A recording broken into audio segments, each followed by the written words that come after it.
Welcome to my channel, Glecious TV. Andito na po ulit tayo sa Glecious Garden at the back.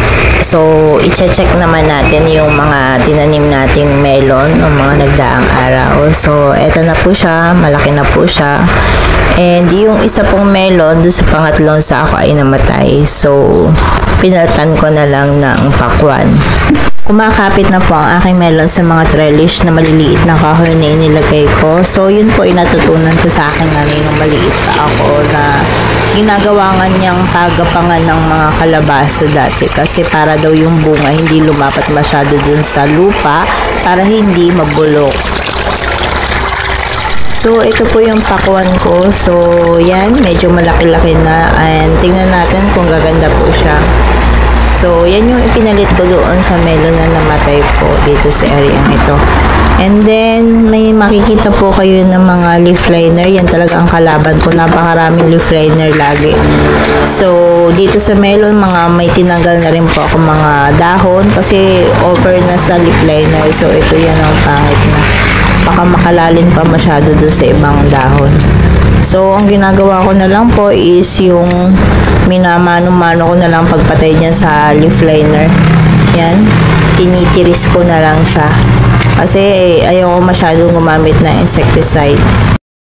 So, namamatay naman po siya pag ganito ang process, tinitiris. Kaso nga lang po, hindi natin sure yung mga larva na naiwan kung siya ay namatay kasi hindi naman natin kita ng naked eye.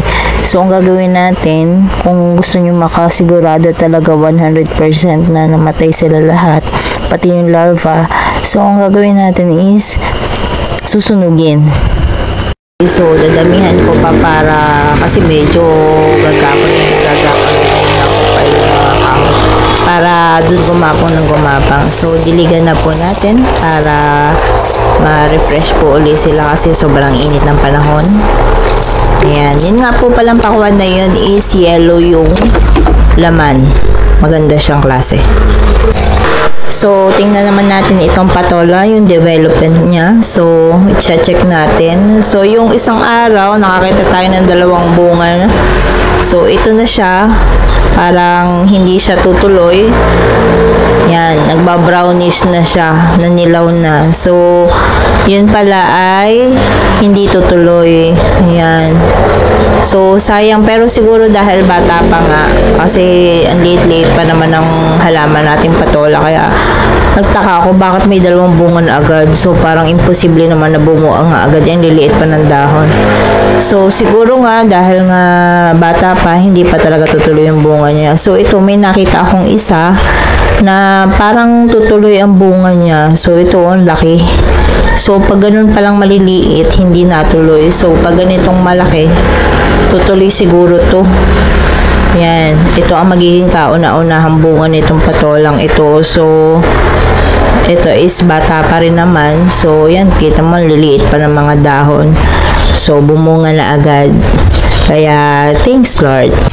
Ito na po ang talong na ating bibinhiin. So, inaabangan ko siyang dumilaw para pwede na nating ipunla at nang dumami ang ating talong. Kasi dalawang peraso lang ang talong natin. Dalawa lang ang puno.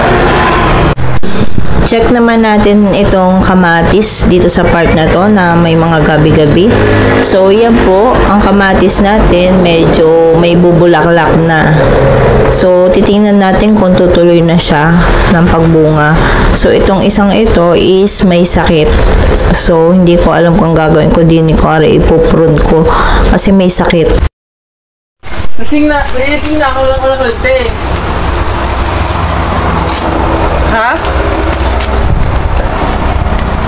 Brinta ko. Ano ang dapat? Ito gawa namin. Ay!